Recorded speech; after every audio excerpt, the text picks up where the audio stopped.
our debt levels and where we are.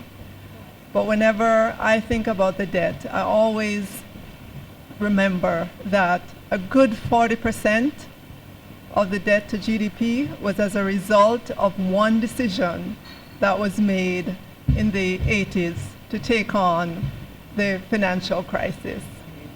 In the 90s, I'm sorry, to take on the financial crisis.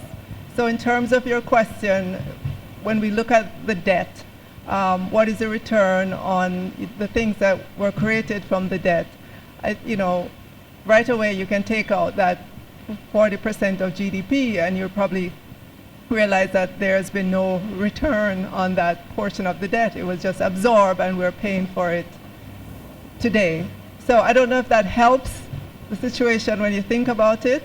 But nevertheless, I mean, we're here where we are, but just from an analytical perspective, a good chunk of it is just non-productive. When it's because of non-productive issues. No, investors got back their money. As Richard said, even if you take out that 40%, 100% would still be high because we're at 140, right? So that's all very well and good. We've been completely irresponsible as a country, completely, and that goes for everybody in the those of you who were around at the time. I mean, activism, ladies and gentlemen, that has to be the watchword, and I think we're seeing a new maturity now because of increased activism where this is concerned. So I am hopeful about the future. We'll see. Yes, sir. Well, good afternoon, everyone. I'm Fitzroy Prendergast. I have two issues that I really want you to address, particularly about the banks and politics. Those are my issues, right? I think the rhetoric from all the banks are that they do a fantastic job and they try to help you wherever possible. I don't believe so. Quite frankly, I think in terms of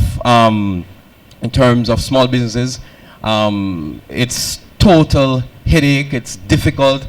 The fees that they're laden you with. I'm a small business operator, sure, and the fees are awful, and that's a euphemism.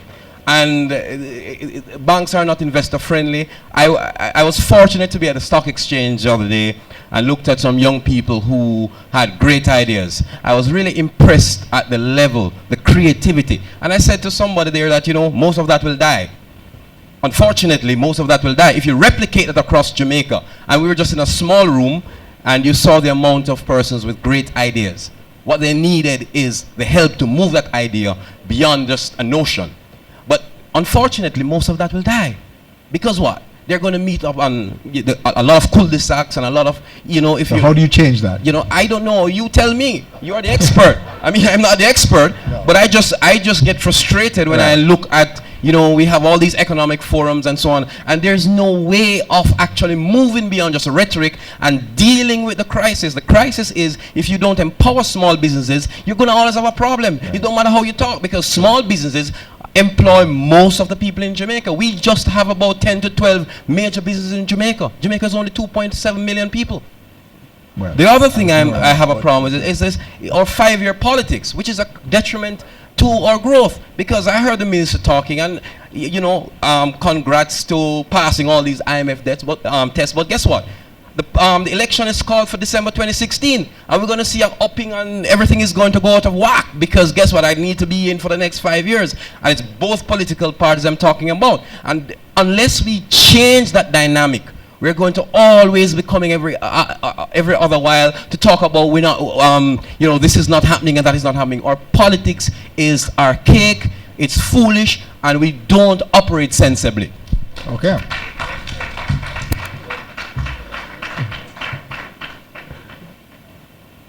I endorse what you're saying. I just can't help escape the irony of that you're using an economic forum to say so. So, economic forums have a use, but let me say that from my perspective, we don't have a small business. We don't do small business loans. So I'm not trying to feather our nest when I say this, but what I have seen is that I think we've come a ways from where we were.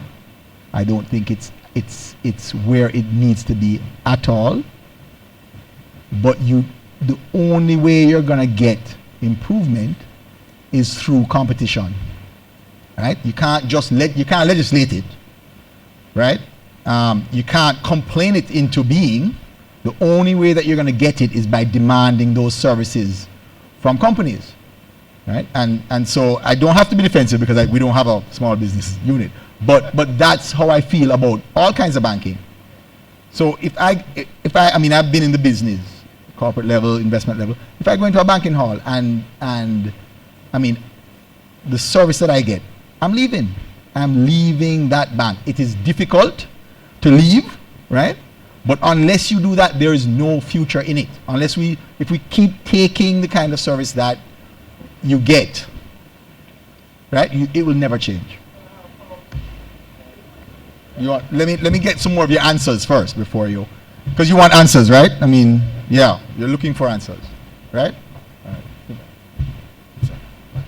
I want to respond to a few things. Let me start with the last one about empowering small business, etc. I'm not here to take off for the banks, etc. But one of the things that we have to, and I agree that things can be different, but one of the things that we have to actually recognize is that the banks themselves are doing a business, carrying out a business transaction, and they will respond to the incentive in the macroeconomy. Now, if the macroeconomy is bad, yeah, the banks are going to continue to behave the way they behave.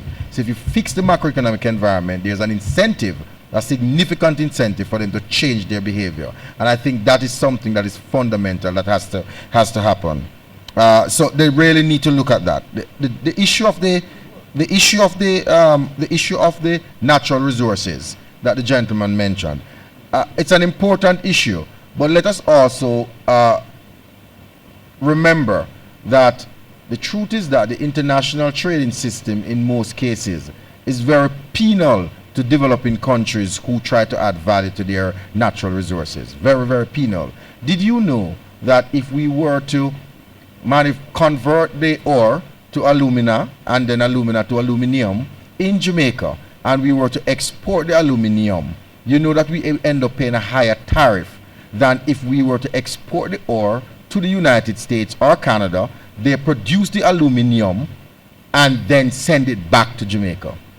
That's a very penal system, and the WTO has to address that, because if they don't, despite all the talk that we have about moving up the value chain, it is going to be extremely difficult for developing countries to move up the value chain. And this is where the Ministry of Foreign Affairs, which really oversee our international trade regulations, etc., have to now be much more judicious in bringing this argument to institutions like the WTO, to say to them that the system is too penal for developing countries to actually break into international market, and that's something that has to be addressed. So while I appreciate the fact about improving value added from our natural resources, let us not just think it's a matter of us alone not able to do it, but we have a wider global system that is too threatening to our thing.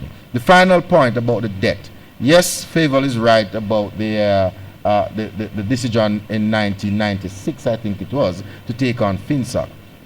But significantly again, one of the reasons why the debt is so high is that, as you would appreciate, what we do, we borrow expecting future income to pay off the debt that we would have borrowed today.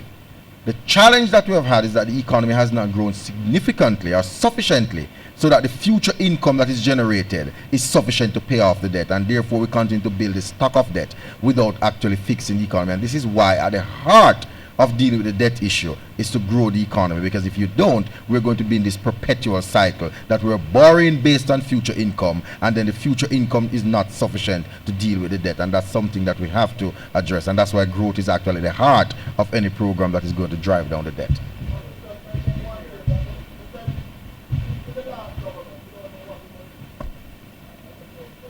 I wouldn't touch that.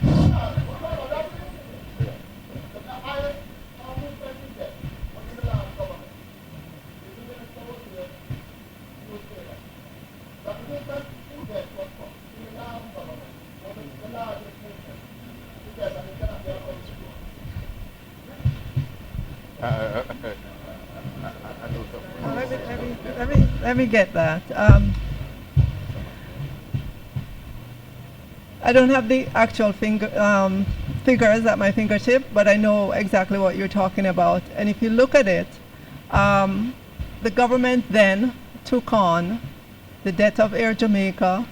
It took on the debt of the sugar company because that was divested. Air Jamaica was divested.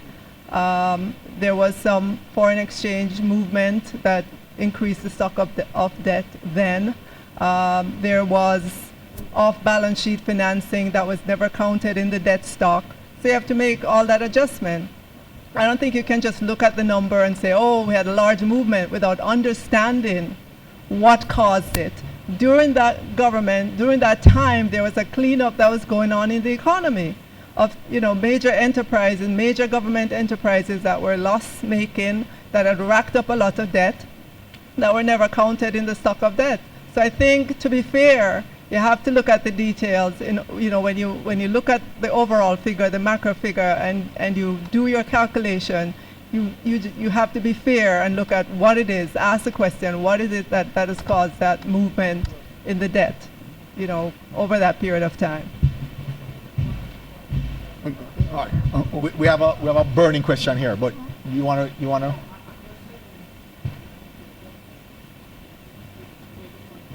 Right.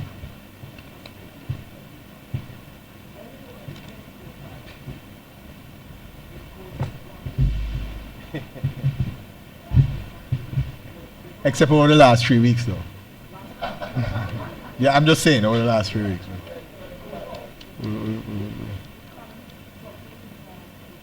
Right. Right.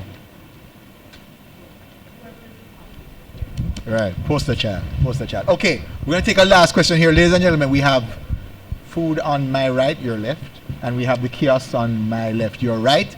We are here. Everybody's here. We're going to lock the door so the panelists can't get away. You can tackle them, but we need to wrap. So I'm going to take one more question here. I can barely see you. Can you? Yes, sir. Oh, okay. Good evening. Warren, you had a question? No, I have a point and a question. Right. I am Norman Collins, and I teach economics.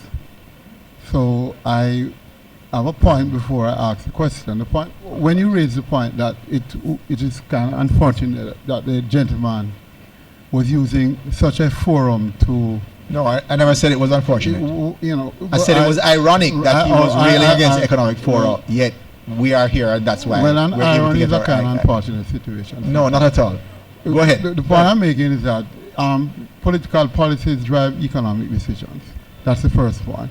However, the question I want to ask Mr. Denzel Washington is, or Denzel Williams is, well, you Denzel. Probably, when I think of Denzel, it's Denzel to you. Right. Denzel to you. Right. He's one of my icons always. Okay. Is that to what extent the whole idea of extortion within the business communities, when one thinks of crime, social decadence within communities as you drive through Spanish Town, areas of Spanish Town and so on, how has extortion, political and otherwise, affected businesses? Has there been any studies at the University of West Indies and so on? Thank you. Okay, well, Denzel gets his answer. Warren, you had a question?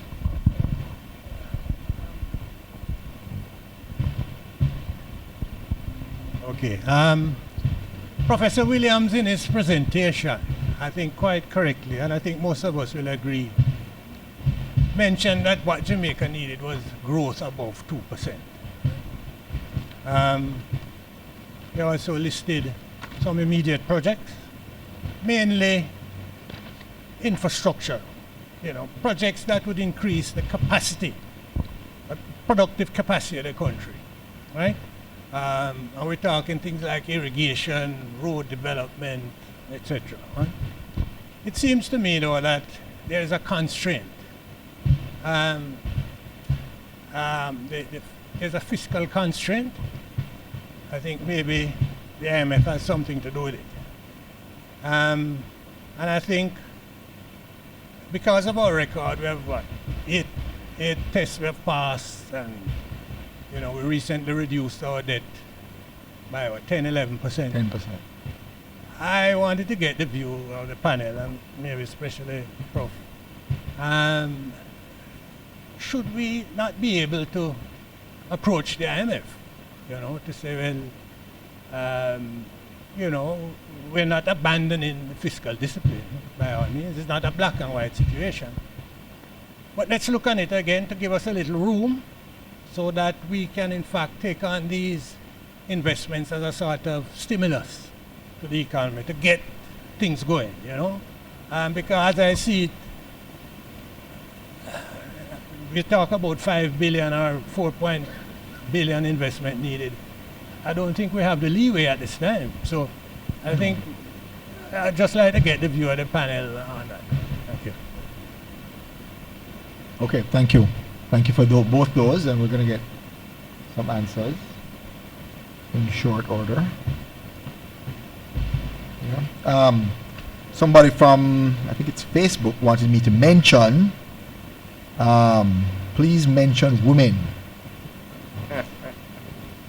as they are the primary economic drivers. Amen to that. Females spend a lot of money in driving the economy, and yes, that can't be overstated. Certainly, you know, a lot of our products, a lot of our thinking is around women as the primary breadwinner in the homes. Of course, there are men as well, but it's a fundamental structural issue in our economy, or trait of our economy. So more and more products should be geared directly at their issues and their needs. We agree. And acknowledge the persons online. We wish to acknowledge the persons online as well. Just said, okay, so Denzel.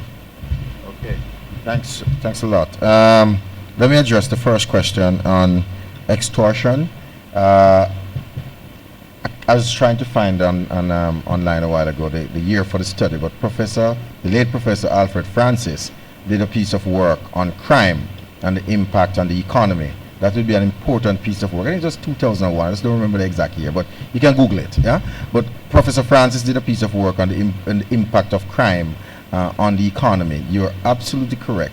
Extortion, all these things, they're an added cost to doing business. But also importantly, they impact as well on the human resource element, because a lot of people come from these volatile communities. They can't turn up for work. Well, social will tell you, you usually run a manufacturing plant. Yeah. If you don't have these guys coming from these communities who are turning up for work, you may have to shut down production for the day. That's an added cost for doing business. So the whole cycle of crime and its impact on doing business is tremendous, and that's why you shouldn't take it lightly. That is why if you look at most of the reports that have looked at Jamaica's competitiveness ranking, one of the major problems that they've identified is the issue of crime and violence within the society. So it is true that it is a serious cost on doing business, and it is something that has to be addressed. But I will refer you to the late Al Francis's work, and you can see much more comprehensive thing on it. And maybe a little bit longer with this one from Mr. McDonald, because I think it's a fundamental issue, Chairman, as it relates to stimulating growth by providing more fiscal space. So you know the argument goes. The primary surplus target of 7.5% is there to drive discipline. Yeah? But I think I can be disciplined at 5.5% as well. And I can still be disciplined at 6% as well. The real fundamental issue is this. You're taking out $122 billion worth out of the economy each year, roughly, to store that up as a primary surplus. All right? And you're using that to pay back the debt. But there are all of these things that you would want to invest in capacity building, infrastructure, that is now laying the foundation for other things to come in the economy. There are two ways you can do it. You can go out and you can ask the private sector, or you can do public-private partnership and all those types of things. But this is a challenge. If you are not getting that stimulus from that sector, what should you do as a government? Sit back and just say you hope that something comes? Personally, I don't think that's the way to go at all. And I am suggesting very strongly that if you can take off a percentage point off the primary surplus and make sure that that money is used to invest in some of these growth inducement projects. It is true that these things will generate roughly about $47 million, $47 billion, sorry, Jamaican dollars, about 47 billion Jamaican dollars if you were to invest roughly about 14.2 billion Jamaican dollars in these projects in the economy. That's a start. That's a fillip. It is going to push the economy forward. We are not saying that that is going to give you the sustainable growth that you want, but at least what you're doing, colleagues, is to motivate the types of investment that others are going to be looking on and seeing that, well, the engines of the economy start moving. Therefore, I must get on board. At the moment, the engines are not moving because of exactly what you've just said. Importantly, I think that there is even a sounder argument right now for you to ask for that sort of consideration. The fact that they say discipline was at 7.5%, but this debt stock was at a certain level. You have just done a deal and reduced the stock. So logically, unless you're really just rushing through, and I don't think that there is any need, because I mean, to be perfectly honest, I don't see Jamaica getting out of this situation over the next decade. No, it's not going to happen. It's not a rush. So there's no need to rush to the targets. And that is the debate, as you would be familiar, that was happening in Britain when Cameron just took over after the recession. Whether or not you should actually cut the economy, push yourself into strong austerity, and then hope that you come out at the better end, or you should take your time as a gradualist approach. That's the sort of debate that was going on. Well, we have seen it works in some places, it doesn't work. The difference in Jamaica is, as I said before, your base is so weak.